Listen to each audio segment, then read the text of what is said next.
We are starting with last night's star-studded BAFTAs, and the Prince and Princess of Wales put on a united front amid ongoing controversies for the royal family.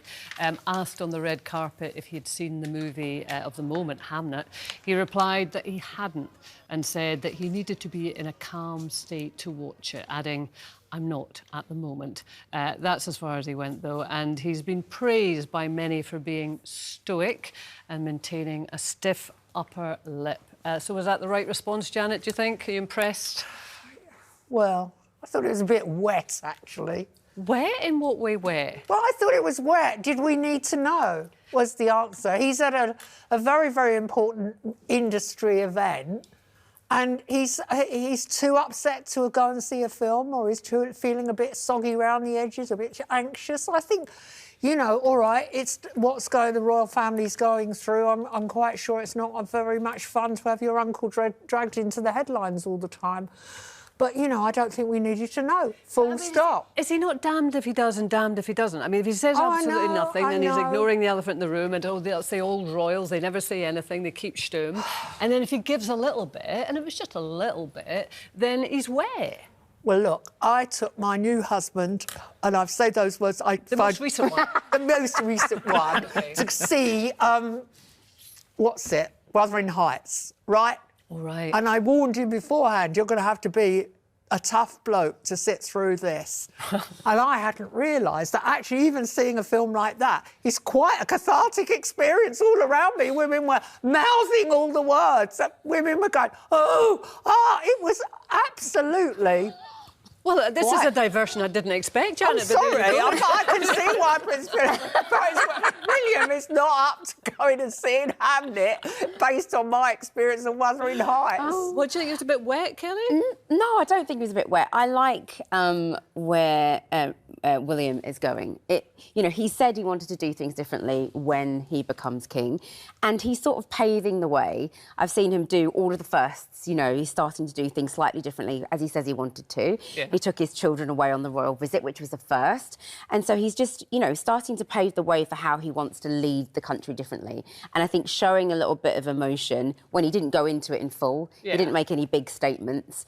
I don't have a problem with that at all. Yeah, I mean, I'm sure he's not calm, though, because, of course, we still don't know what is going to unfold here. I mean, I see this morning that Australia is very much pushing for Andrew to be removed from... Oh, well, it's any excuse for the Australians, basically. No, but you're right, Janet, but it just gives that kind of leverage, doesn't it, to sort of pour the scrutiny on. I mean, so I'm sure William is not feeling very calm at the moment. Yeah, well, I think a lot of the coverage at the moment, and I think the BBC in particular has gone over the same three facts over and over again. I watched a news bulletin on Thursday or Friday last week, 10 o'clock news, and they literally had only three facts on the matter, but they managed to spin it into half an hour of news coverage. And the fact of the matter is, Andrew Mountbatten-Windsor hasn't been charged with anything yet. No. Neither has Peter Mandelson.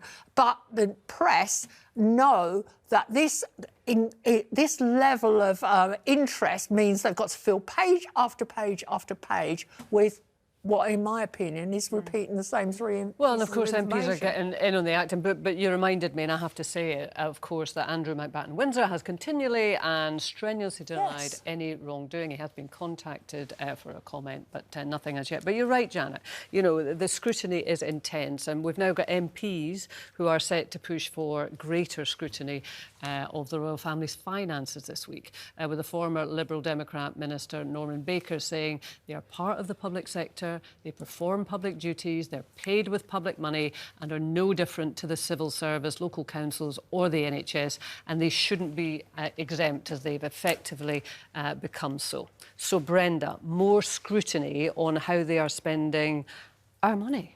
Well, yes, as you said, it's public money, and as far as I'm concerned with anybody, it doesn't matter whether you're royal or whether whoever, there should always be something in place for and transparency, should I say, for how money is spent that is the public money. And I'm quite surprised I didn't realise that there wasn't something like this. Any business, or even myself, for my personal expenses, you have to have a receipt, you have to say what that was for, and surely that should be signed off by at least two people to say, before that money is given, I mean, there is scrutiny, of course. There's a level of scrutiny, but what is being sort of called for here is a greater level of scrutiny. And I think Norman Baker said, you know, there's one rule for the powerful and one rule for the rest of us. I mean, is that fair comment, Janet? I think that's fair comment, but if we look at the trade, Andrew's activities as a special trade envoy, I think you're in territory, trade, winning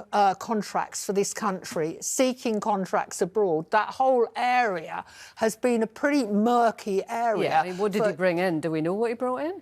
We don't know what he brought in, but we also know that a lot of big business operates in certain territories in the world with gifts, backhanders and so on, and it has been that way for centuries, and it's not going to change. So you're saying we have to accept a level of corruption? Oh, no, I'm not. No. I think that British business realises that you have to do business in some places in the world in a certain way. I'm not saying that Prince Andrew's alleged expenses, i.e. the massages and everything else, come under what's acceptable.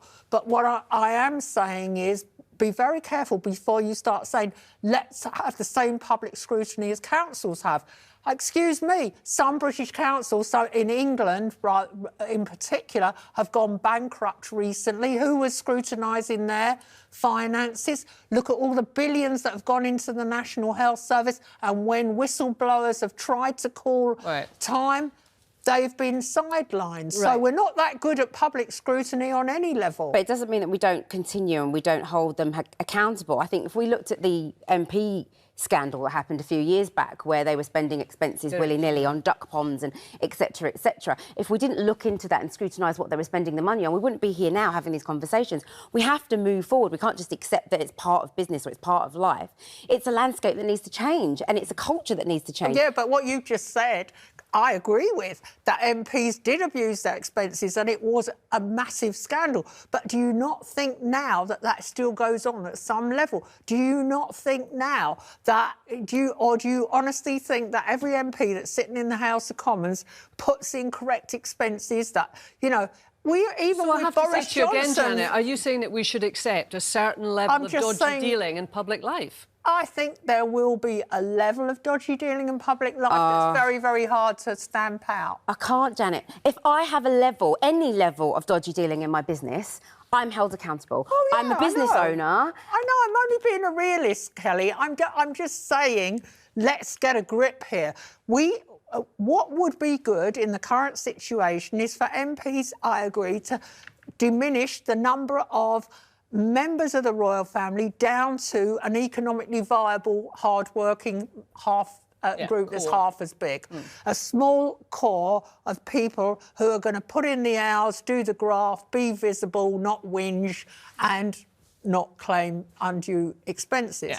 But also, quite apart from the money we give the royal family, they also have large wealth of their own and large income of their own from the Duchy of Cornwall and all the estate they own and all the investments they have. So, you know, they're always going to be extremely wealthy people. Brenda, has Janet got a point that it's kind of part of human nature that if you have power at whatever level, that there are people who will seek to exploit it? Yeah, I think, obviously, Janet is correct in that. Just whether I agree with it, no, I don't agree with that, because it's just another thing of the privileged getting away with everything and the lesser of us, you know, we always seem to bear the brunt of it. I know you're right, Brenda, because when it comes to tax, for example, we have a very unfair tax system in this country in that it's far too complicated. It's so complicated that operating any kind of fiddle, or not fiddle, but massaging of the rules. We're back to that word. Yeah, massaging of the rules